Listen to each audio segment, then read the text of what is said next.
मलाई के लाग्यो भने कहिलेकाहीँ आफ्नै संस्था मात्रै होइन अरूले गरिराखेको राम्रो काममा नि सहयोग गर्नुपर्छ भनेपछि मैले लेखकको रूपमा प्राप्त गर्ने पारिश्रमिकहरू जति पनि परोपकारी गतिविधिमा खर्च गर्दै आएको थिएँ।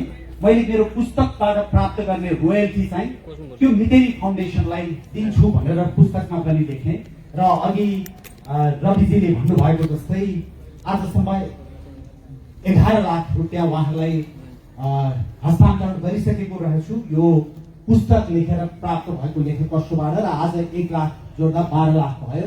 त्यो 12 लाखबाट उहाँले त्यो कान्दा गाउँमा एकदमै राम्रो कामहरू गर्नुभएको छ। जुन गाउँमा खाना नपाएर कतिपय स्थितिमा बालबालिकाहरूको मृत्यु हुने गर्छ र एउटा घटनामा कस्तोसम्म भएको छ भने 3 दिन 4 दिनसम्म एउटा 4-5 वर्षको बालकले केही पनि खान नपाएपछि भोकमा छटपटाएर बगैँचामा गएर घाँस लुछेर खाँदाखेरि त्यो घाँस अड्किएर त्यो बालकको मृत्यु भएको छ र त्यस्तो ठाउँ हाम्रै देशमा छ।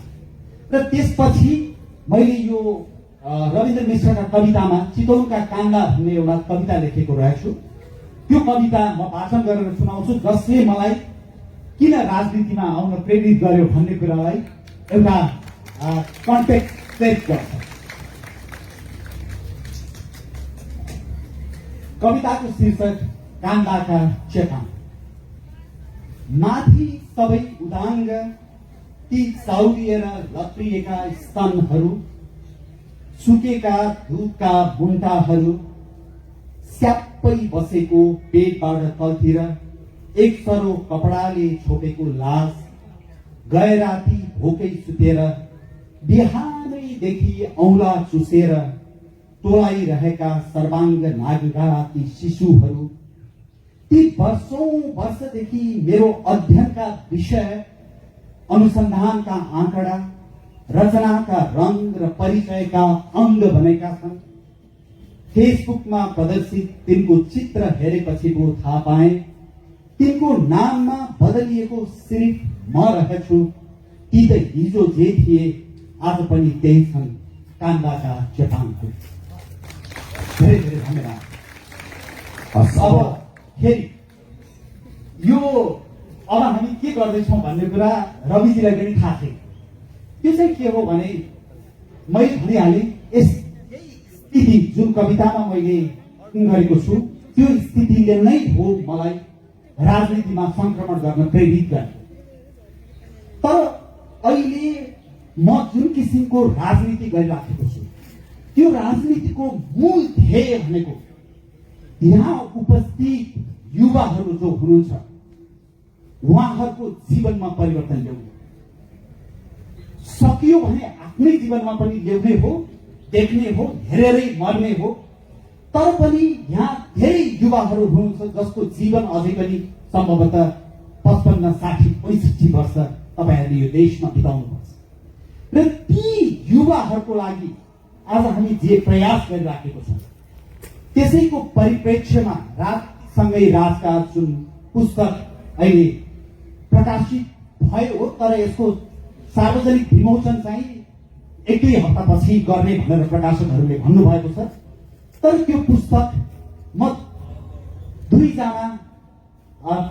जना युवाहरूलाई त्यो पुस्तक आज हस्तान्तरण गरेर यो कार्यक्रम सुरु गर्न चाहन्छु र ती युवाहरूमा सबभन्दा पहिला एकजना यहाँ प्रकृति भट्टराई बस्नेत भन्ने युवा हुनुहुन्छ। उहाँ सामाजिक राजनीतिक अभियानकर्ता हो, भर्खरको युवा हुनुहुन्छ र उहाँ जस्तो मान्छेले राजनीतिमा चासो लिनुपर्यो र सकारात्मक राजनीतिमा परिवर्तनकारी राजनीतिमा चासो लिनु पर्यो। त्यसै गरी यहाँ अर्को विवेकशील साझा पार्टीसँगै सम्बन्धित विवेकशील साझा पार्टीको अर्को केन्द्रीय सदस्य हुनुहुन्छ पवित्र थापा। उहाँ आफ्नो पेशा छोडेर देश बनाउँछु भनेर अहिले राजनीतिमा लाग्नु भएको छ उहाँ। र अर्को मेरो एकजना साथी भेटिनु भएको थियो प्रमुख मगर। उहाँहरू 3 जनालाई यहाँ स्टेजमा यो राजनीतिसँगै राजका पुस्तक लिइदिनको लागि आउन म अनुरोध गर्छु। मेरै हातमा यो पुस्तक परेको छैन आजसम्म। सबैभन्दा पहिला म त्यो पुस्तक तपाईलाई हस्तान्तरण गर्न चाहन्छु।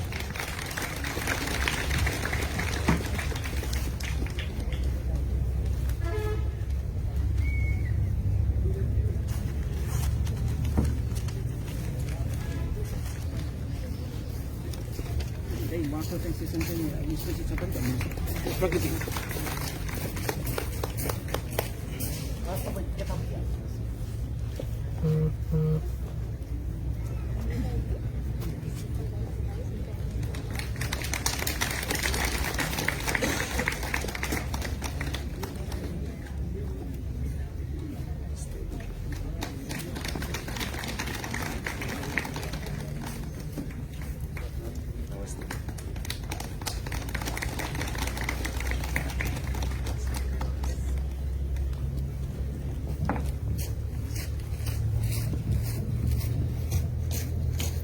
अब हाम्रो यो सेसन जसका लागि आज छौँ त्यसतर्फ लाग्न चाहन्छु।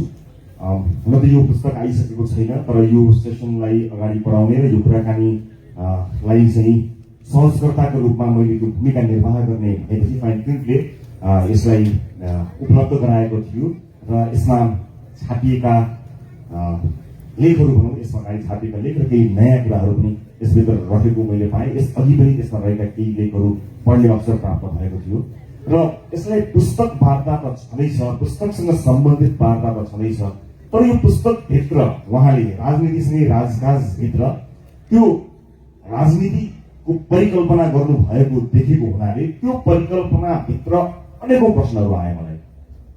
अब यो कुराकानी कुन बाटोतर्फ मोडिन्छ मलाई थाहा छैन, तर मेरो तर्फबाट यही प्रयास रहन्छ कि राजनीतिमा रविन्द्र मिश्रले देख्नु भएको समाज, राजनीति मार्फत आफै संलग्न भएर देख्नु भएको परिकल्पना गर्नुभएको समाज कतिको सम्भव छ, कहिले सम्भव छ कि छैन लगायतका विषयमा म केन्द्रित गर्ने कोसिस गर्छु। तर सुरुवातमा चाहिँ यो राजनीतिसँगै राजकाज भन्नुभएको छ, म त्यहाँबाट सुरु गर्छु।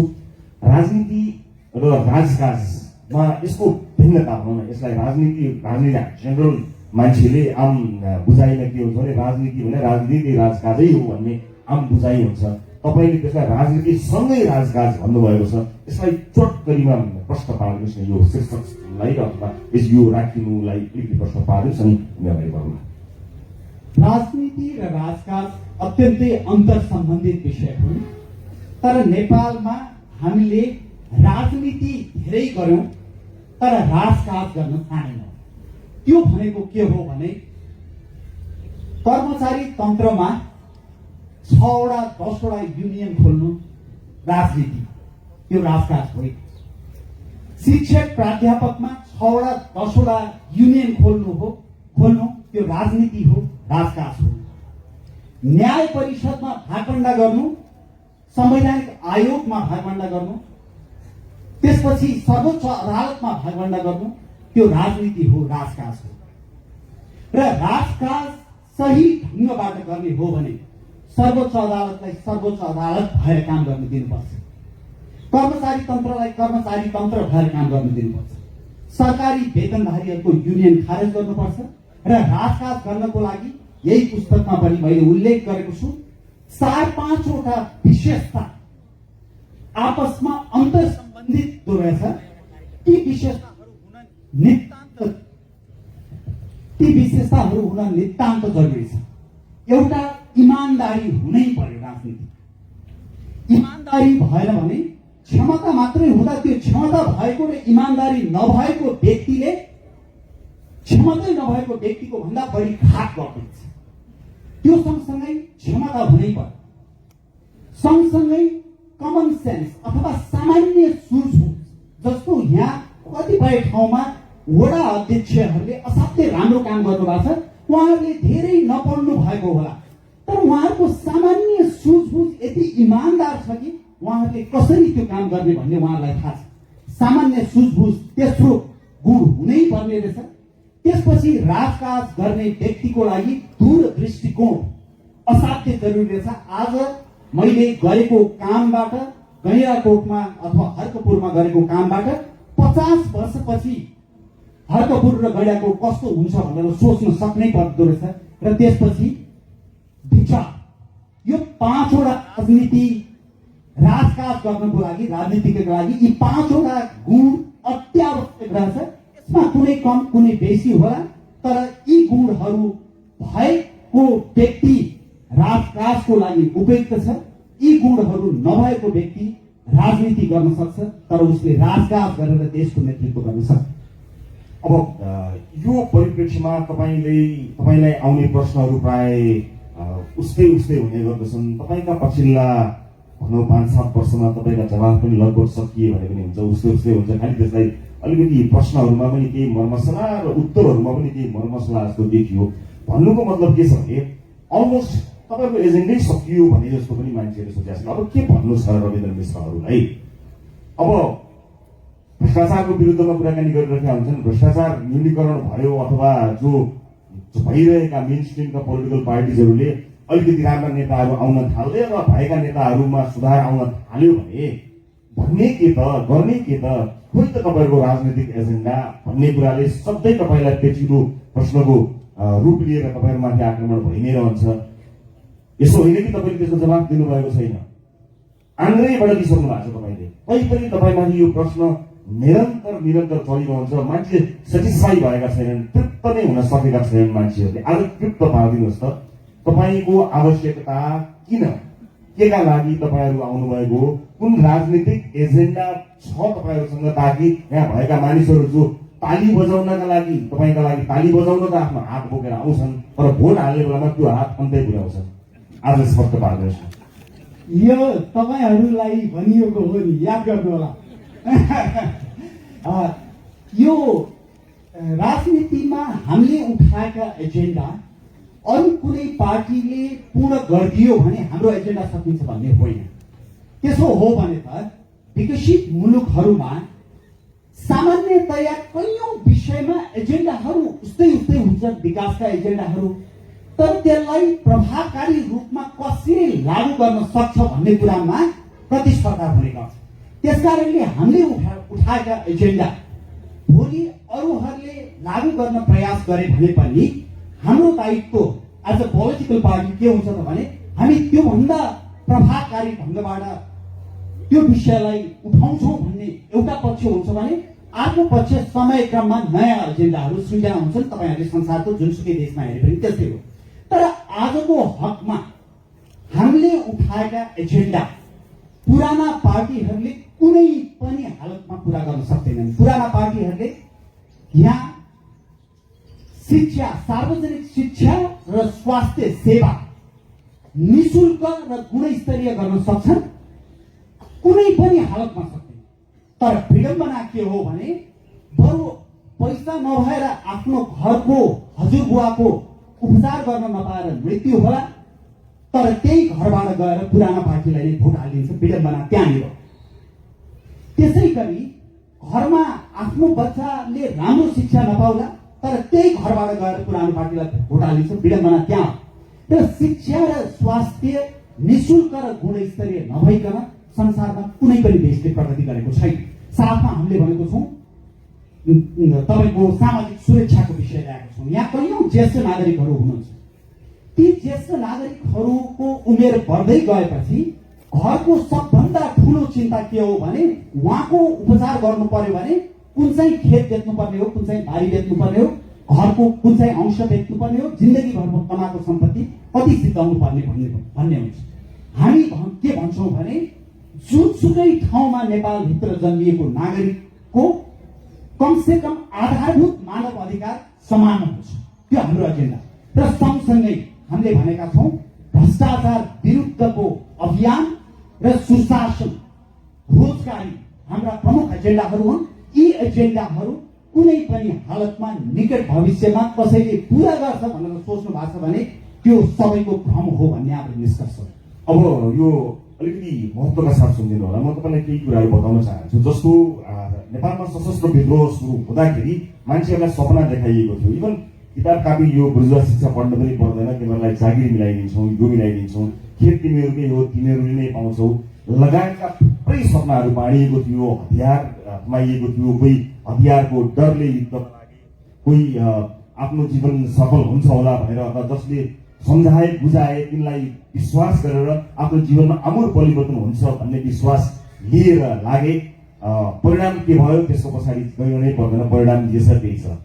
हतियार दिएर गरिएको मानिसलाई परिवर्तन गर्न खोजिएको जुन त्यो एजेन्डा लाद्न खोजिएको अथवा भन्न खोजिएको पकाउन खोजिएको त्यो अवस्था र अर्को तपाईँहरूले देखाउनु भएको सपना, इमोसनल सपना, हतियार जस्तै त्योभन्दा घातक के भन्नु भएको छ भने तपाईँ युवाहरू हामी बनाउँछौँ, हामी गर्छौँ, स्वास्थ्य निःशुल्क, शिक्षा निःशुल्क, हामी मात्र आउनुपर्छ, यो स्वर्ग के हो हामी देखाउँछौँ भन्ने जुन सपना तपाईँले दिनुभएको छ, तपाईँको अर्को क्षेत्रबाट प्राप्त भएको लोकप्रियताबाट लोभिएर मानिस अस्ट्रेलिया जान छोडेर, अमेरिका जान छोडेर अथवा भएको बिहार अथवा भविष्य छोडेर फर्केर आइरहेका छन्। अब त्यो बाचा पूरा गर्ने पूर्वाधार, त्यो विश्वास रविन्द्र मिश्रले भन्यो बाहेक विदेशी साझा लगायतका वैकल्पिक राजनीतिक पार्टी र तिनका नेताले भने बाहेकका रोडम्यापहरू नदेखिँदा हिजो हतियार बोकाए जस्तै यो विचार र मान्छेलाई सपना बेचेर तपाईँहरू कहीँ यति धेरै तपाईँहरूलाई फलो गर्ने युवाहरूमाथि ठुलो एउटा इन्टेलेक्चुअल अत्याचार भनौँ अथवा इमोसनल अत्याचार त गर्दै हुनुहुन्न। डरलाग्दो सङ्केत मैले देखेको छु। तपाईँलाई मतलब त्यस ढङ्गले कहिले सोच्नु भएको छ?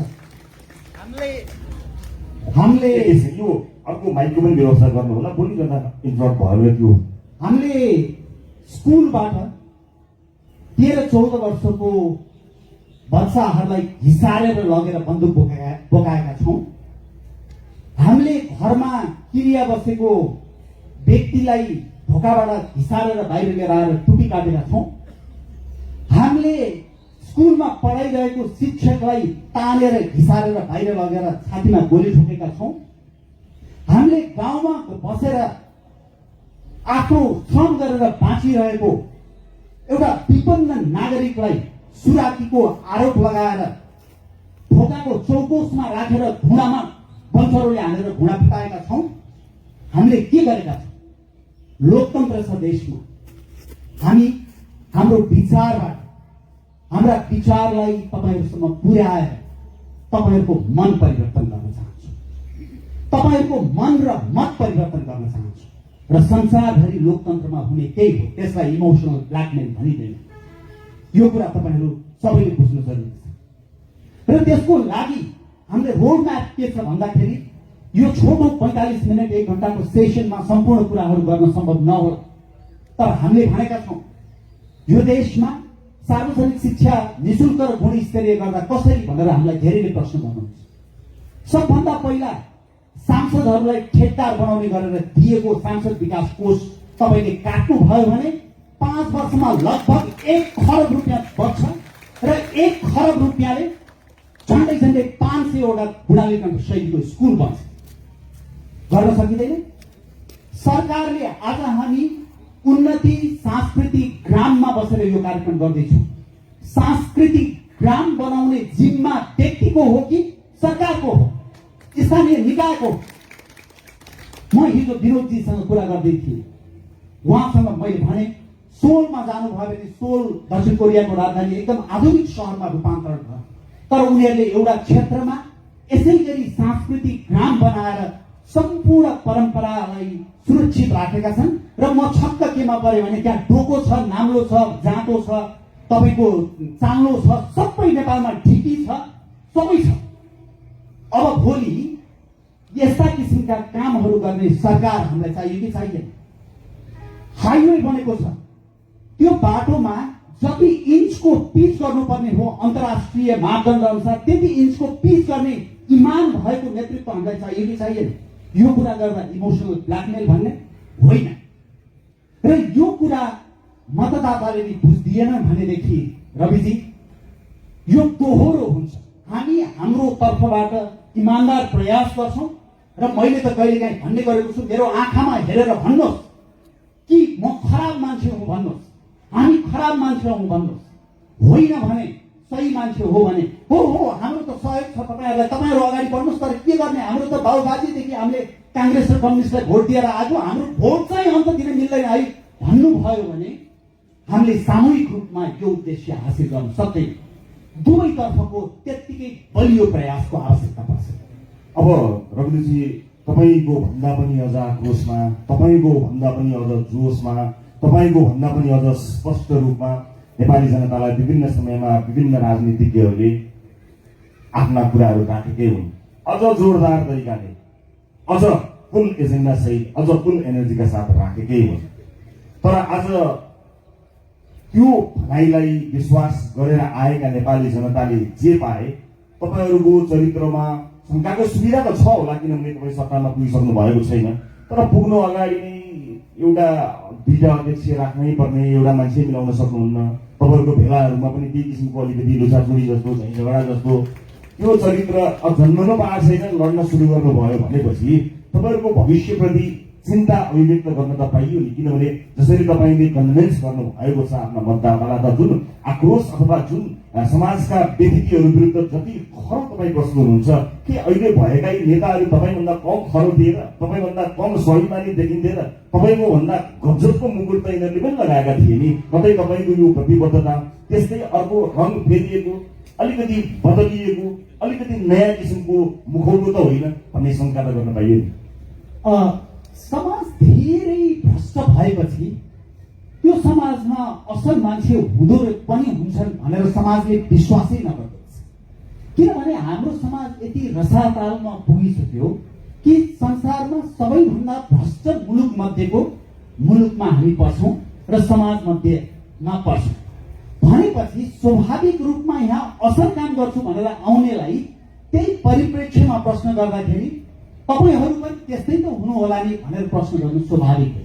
तर हामीले के बुझौँ भने संसारमा धेरै हामी जस्तै भ्रष्ट, हामी जस्तै द्वन्द्वबाट उठेका, हामी जस्तै सामाजिक उत्तरदायित्व वहन नगर्ने, सामाजिक उत्तरदायित्व वहन नगर्ने भनेको के हो भने भ्रष्टाचार विरुद्धको र्यालीमा जोरदार नारा लगायो अनि खुसुक्क आएर आफै भ्रष्टाचार गर्यो, तर अरूले चाहिँ भ्रष्टाचार गर्नु हुँदैन भनेर भन्यो, भ्रष्टाचार विरुद्ध नारा लगायो र देश बनाउनु पर्छ भन्यो। तर देश चाहिँ अरू कसरी बनाइदिनु पर्छ, आफूले चाहिँ बनाउने होइन, अरूले बनाइदिनु पर्छ भन्यो। यो किसिमको विडम्बना छ।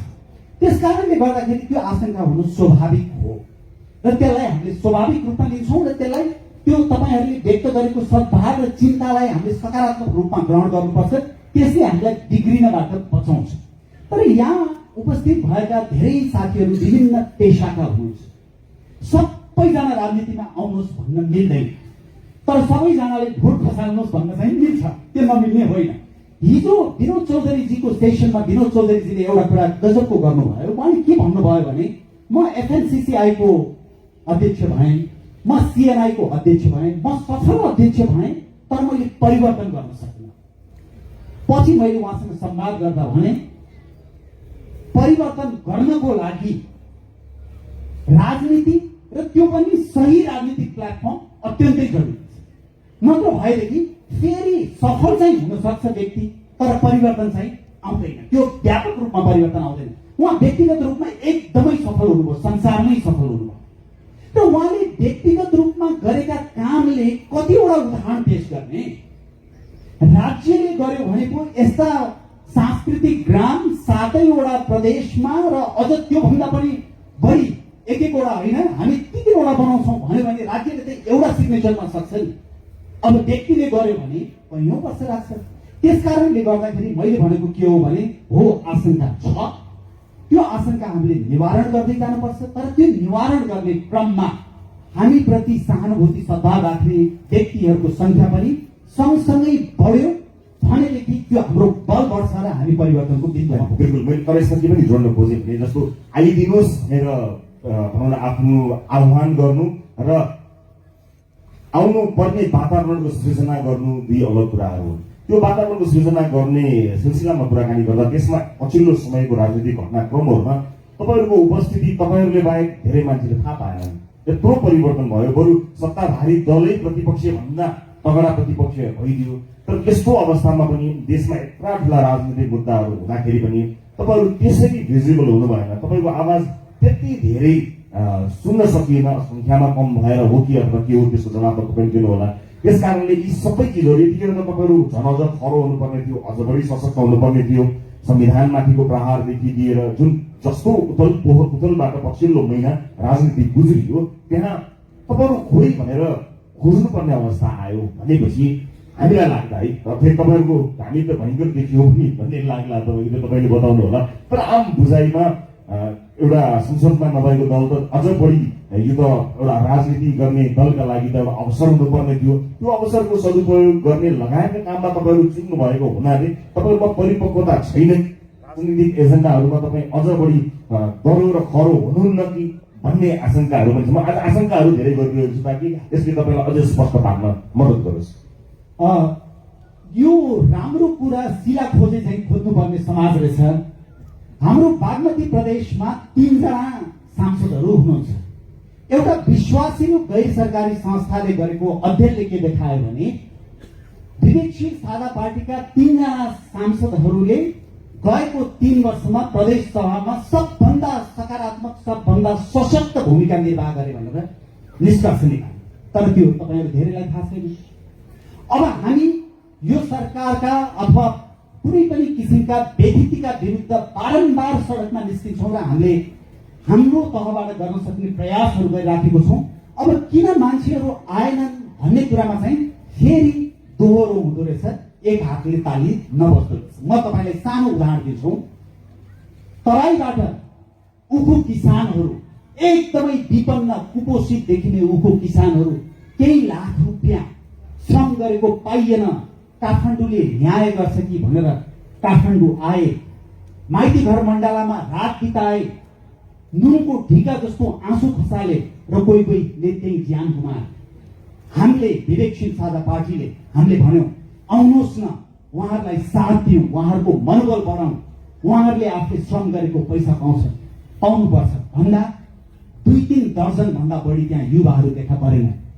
तर त्यसको लगत्तै एकजना भ्रष्ट नेताले भ्रष्टाचारको विरुद्ध र्यालीको आह्वान गर्नुभयो। त्यहाँ हजारौं युवाहरू देखा परे। त्यसको लगत्तै देशको प्रधानमन्त्री भइसकेका र बहालवाला प्रधानमन्त्रीले तथा नाम अभद्र शब्दहरू प्रयोग गरेर एकले अर्कोलाई गाली गर्नुभयो। युवाहरू निस्केर पर ताली दिए। त्यसपछि फेरि नेपाल बन्द गरियो। युवाहरू निस्केर विपन्न एकजना गरिब ट्याक्सी ड्राइभरको ट्याक्सी जलाए। गरिब आमाले आफ्ना छोराछोरीलाई चिया पसल राखेर पेट भर्ने आमाको पसलमा गएर लाठी बजाए, सडकमा निस्केर टायर बाले। त्यसको गरेर अब परिवर्तन आउँदै, त्यसको गरेर परिवर्तन आउँदै। अब हरेकले बुझ्नु पर्यो कि परिवर्तन आउनको लागि सकारात्मक प्रयास हुनुपर्छ र त्यो सकारात्मक प्रयास भनेको एक आपसमा मिल्नै पर्छ। मिलेन भने नकारात्मकताहरू जब्बर भएर सकारात्मकतालाई ओझेलमा पार्दिन्छ। यो कुरामा हामी सबैले यो कुरा महसुस गर्नुपर्छ। अब यस्तो छ, अब यसलाई म यसैमा जोड्छु कि यो पुस्तकमा तपाईँले जोड लगाउनु भएको विषय नै यिनै विषयहरू छन्। किन मानिसहरूको भनौँ न सामाजिक चेतनाका कुराहरूलाई अथवा यस्तै भ्रष्टहरूको चाहिँ समाजमा मानिसहरू धेरै हुने अथवा जहाँबाट चाहिँ नि स्वार्थ सिद्ध हुन्छ त्यहाँ चाहिँ नि धेरै मानिसहरू हुने यिनै विषयको सेरोफेरोमा तपाईँ पुस्तकमा देखिनु भएको छ। त्यस कारणले म यही सेरोफेरोमै बत्याउँछु। अब भोलि तपाईँलाई चुनावमा पनि जनताले पाखा लगाइदिए भने यही भन्ने अब जनतामै चेतना पुगेन, मान्छेहरूले हामी जसकोलाई चिनेन त्यही भ्रष्टलाई भोट हाले, त्यही चिजलाई गरे भने अल्टिमेट त त्यही नै हो। यो ब्लेम पब्लिकको चेतनामा ब्लेम गरेर जनताले बुझ्दै बुझेनन्, हामीलाई चिन्दै चिनेनन्, हामी हौँ खास, हामी सही छौँ रे, आउन आओ, ताली बजाओ, भोट हाल, लौ न लौ, हामी यो हौँ भनेर कहिलेसम्म हार गुहार गर्ने भने त्यस कारणले नै तपाईँहरूको पोलिटिकल एजेन्डा भएन कि भनेको हुन् कि भने जस्तो मलाई लाग्छ। किनभने समाजको चेतना जसको छ त्यही अनुसारले तपाईँले आफ्ना गतिविधिहरू सञ्चालन गर्ने हो, चाहे राजनीतिक होस् चाहे सामाजिक होस्। तर आफ्ना गतिविधिहरू सफल अथवा असफल हुनुका पछाडि, विशेष गरेर असफल हुनुका पछाडि अथवा अर्ध सफल हुनुका पछाडि भिडलाई, पिपुललाई, भोटर्सलाई, समाजलाई, त्यो समाजको चेतनालाई कहिलेसम्म दोष दिइरहने? दोष दिने होइन, तर कहिलेकाहीँ तपाईँको नेतृत्व गरेपछि अथवा पत्रकारको रूपमा पनि केही विषयहरू ढोका खोलेर देखाउनै पर्छ। ढोका बन्द राखेर देखिँदैन। यहाँ भित्र के छ भन्ने कुरा बन्द ढोकाबाट कसैले पनि देख्दैन। र त्यो देखाउनको लागि कहिलेकाहीँ त्यसमा जब्बर भोटे ताजा लगाइएको छ भने त्यो भोटे ताजा तोड्न गाह्रो हुन्छ र त्यसलाई घनले हिर्काउनुपर्छ। त्यसै कारणले मैले अघि पनि भने यो दोहोरो प्रयास हो। देश बदल्ने भनेको यो कुनै ठाउँमा सामाजिक क्लब चलाएको जस्तो होइन, सामाजिक संस्था चलाएको होइन। यसमा हामी सबै मिल्नुपर्छ र त्यो मिल्नको लागि कहिलेकाहीँ होइन तपाईँहरूको साइडबाट पनि यस्तो भइरहेछ। जसरी अघि मैले भने युवाहरूले ट्याक्सी पनि चलाइरहेछन्, युवाहरूले त्यो टायर पनि बालिरहेछ, युवाहरूले गरिब महिलामाथि लाठी पनि प्रहार गरिरहेछन्। भन्नु दोष दिएको होइन, नगर्नुहोस्, त्यसो गरेर परिवर्तन आउँदैन भन्न खोजेको। त्यसै कारणले गर्दाखेरि यो दोहोरो हुन्छ। उहाँहरूलाई दोष दिने कुरै छैन। तर एउटा मैले भन्दै आएको कुरा के हो भने हामी समाजको बारेमा विश्लेषण गर्छौँ, हामी राजनीतिको बारेमा विश्लेषण गर्छौँ, हामी पत्रकारिताको बारेमा विश्लेषण गर्छौँ, हरेक समाजका क्षेत्रहरूको बारेमा विश्लेषण गर्छौँ भने राजनीतिक रूपान्तरणको लागि आम समाज र मतदाताको मत गर्ने, मत दिने प्रवृत्तिको पनि खुल्लमखुल्ला विश्लेषण हुनुपर्छ। तर सँगसँगै हाम्रो तर्फबाट हुने कमी कमजोरीलाई हामीले सुधार्दै जानुपर्छ। अब जुन योगदान तपाईँले एउटा कुशल पत्रकार भएर यो समाजमा दिनुभएको थियो, त्यो योगदान एउटा राजनीतिकै रूपमा दिन सक्नुहुन्छ सक्नुहुन्न, त्यो अलिकति प्रतीक्षाकै विषय होला। तर यो समाजलाई अझै बढी चेतनाको आवश्यकता छ। यो समाजलाई अझै बढी पत्रकारिताका माध्यमबाट नै अझ भनौँ न भोटर्सहरूलाई एजुकेट गर्ने, भनौँ न एक हिसाबले भोट हाल्ने मतदाताहरूलाई शिक्षित गर्ने, सुसूचित गर्ने अथवा सही मान्छे चुन्न सक्ने बनाउने जिम्मेवारी अझै पनि तपाईँको काममा थियो। त्यो 9:15 बजे आएको रविन्द्र मिश्रले बिबिसीबाट जब आफ्ना कुराहरू बताउने रविन्द्र मिश्र थियो, त्यो रविन्द्र मिश्र मान्छेले अझै मिस गरिरहेका छन्। त्यो रविन्द्र मिश्र बरु त्यहाँ भइदिएको भए कयौं नेताहरूको साथो जान्थ्यो। गलत काम गर्ने अथवा गलत क्रियाकलापबाट लोकप्रियता हासिल गरिरहेका कयौंको अझ बढी होसियार हुने ठाउँ त्यो बन्द थियो। एकातिर त्यो पनि गयो, यो भुइँको टिप्न खोज्दा पोल्डाको पनि फस्यो भने जस्तो त हुने होइन। तपाईँको राजनीतिको प्रवेश भन्ने एउटा डर चाहिँ हेरेको छ। भुइँको टिप्न खोज्दा पोल्टोको पनि फस्यो भने कमसेकम म मुस्कुराएर अन्तिम सास फेर्नेछु, केही फरक पर्दैन। किनभने म पत्रकार भएर तपाईँले भनेको जस्तो काम गर्दा के भएको रहेछ त भन्दा मैले ठाउँ ठाउँमा गएर यसै गरी बोल्दाखेरि पर र ताली पिटिएको रहेछ। मैले बोलेका भिडियोहरू भाइरल भएको रहेछ।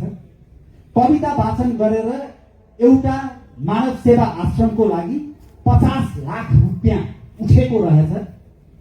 सबै अरू परोपकारी मनहरूसँग मिलेर काम गर्दा एउटा बाल आश्रय पनि सञ्चालनमा आएछ, हेल्थ पोस्ट पनि सञ्चालनमा आएछ, 60-65वटा स्कुलहरू, कक्षा कोठाहरू बनेछ, पुस्तकालय बनेछ, अग्नि पीडित, बाढी पीडित, शीतलहर पीडितले सहयोग पाएछ। र मैले ताली पाइछु, र मैले माया पाइछु, मैले स्नेह पाइछु। म बदलिछु, देश बदलिए। र देश नबदलिने हो भने म बदलिएर त्यसको खुसी कसरी लिने? म जस्तै मान्छे तपाईसँग आएर म त गजब ताली खाएँ भनौँ भने तपाईँले मैले भन्दा कयौं गुणा बढी ताली खानु भएको छ, त्यसको केही अर्थ भएन। अब गरिब र विपन्न जनताको अगाडि गएर म त खुब सफल पत्रकार हुँ नि, अलिअलि परोपकारी काम पनि गरेको छु नि भनेर फुर्तिलाउनुको अर्थ के? केही पनि छैन।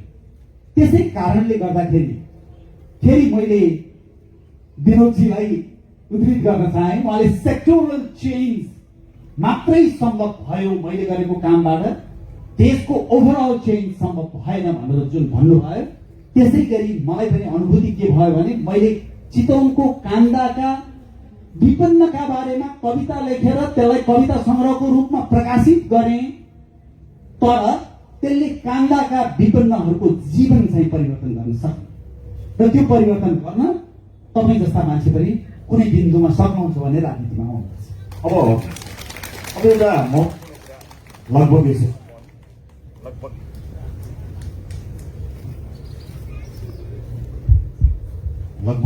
यो सेसनको अन्त्यतिर नै आइएको छ। एउटा महत्त्वपूर्ण कुरा जसको एउटा युवाहरूको ठुलो जमात विवेकशील साझा जसको संयोजक तपाईँ हुनुहुन्छ, तपाईँसँग हुनुहुन्छ, जुन भिजनका साथ युवाहरूलाई जुन एउटा सपना भनौँ अथवा जुन एउटा लक्ष्य तपाईँले देखाइरहनु भएको छ, त्यसमा त साथीभाइहरू लागि नै परिरहनु भएको छ।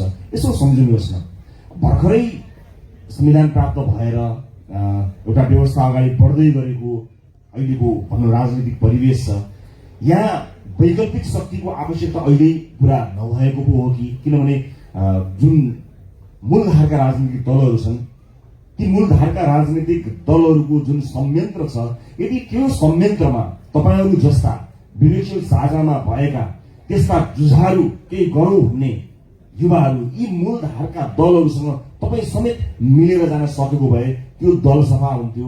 तपाईँहरूलाई 25 वर्ष लाग्ने एउटा यतिकै नम्बर भनेको मैले चिज 5 वर्षमा सफल हुन्थ्यो होला। त्यस ढङ्गले सबैको समय बच्ने, देशको पनि समय बच्ने, त्यसरी कुनै राजनीतिक दलसँग आबद्ध भएर मर्ज भएर अझ पावरफुल भएर सेवा गरेर गाँस गरेर खाएर देशको प्रगति गर्नु साथै एकैचोटि आफै पुगेर अनि मात्र आमूल परिवर्तन गर्ने सोच बनाउनु भएको छ। मैले अगाडि भनेको बाटोबाट जान सकिन्न, सकिँदैन थियो भन्ने मेरो निष्कर्ष हो। किनभने एउटा थपिहाल्यो भने जस्तो मान्नुहोस् न, तपाईँ स्वास्थ्य मन्त्री बन्नुभयो, रविन्द्र मिश्र स्वास्थ्य मन्त्री बने। तपाईँ जस्तो मान्छे स्वास्थ्य मन्त्री बनेपछि पक्कै पनि तपाईँले बाचा गरे अनुसार तपाईँ इमानदार रहनु नै हुन्छ होला, आफ्नो बाचा पुरा नै गर्नुहुन्छ होला। त्यो छुट शङ्काको सुविधा तपाईँलाई अहिले दिउँ। यद्यपि त्यो झन्डा हल्लिने गाडीमा चढेपछि तपाईँ के हुनुहुन्छ भगवान जाने, होइन? तर त्यो शङ्काको सुविधा तपाईँलाई दिँदा त्यो स्वास्थ्य क्षेत्रले त ठुलो फड्को मार्छ नि। त्यसै गरी अर्को फेरि त्यो पार्टीमा गएको अर्को मान्छेले शिक्षा मन्त्रालय हाँक्दा, अर्कोले अर्को मन्त्रालय हाँक्दा, एक एक गर्दै बिस्तारै यो त प्रोसेस हो नि। तपाईँ किन ओभरनाइट अथवा हाम्रो पुरै टिमै गएपछि मात्र चेन्ज हुन्छ भन्ने कुरा गर्नुहुन्छ? घाँस किन खानुहुन्न? स्वास्थ्य मन्त्री हुने कति महिनालाई हुने, अनि कति महिनालाई भएको स्वास्थ्य मन्त्रीले कति परिवर्तन गर्ने र त्यो चाहे अनुसारको परिवर्तन गर्ने बाटोमा प्रधानमन्त्रीले हामीलाई ठुलो आर्थिक सहयोग गर्ने व्यापारीले खोलेको अस्पतालको सम्बन्धन चाहिँ तपाईँले रोक्न पाउनुहुन्न भनेर भन्यो भने के गर्नु? त्यसकारणले म अथवा तपाईँ सबैको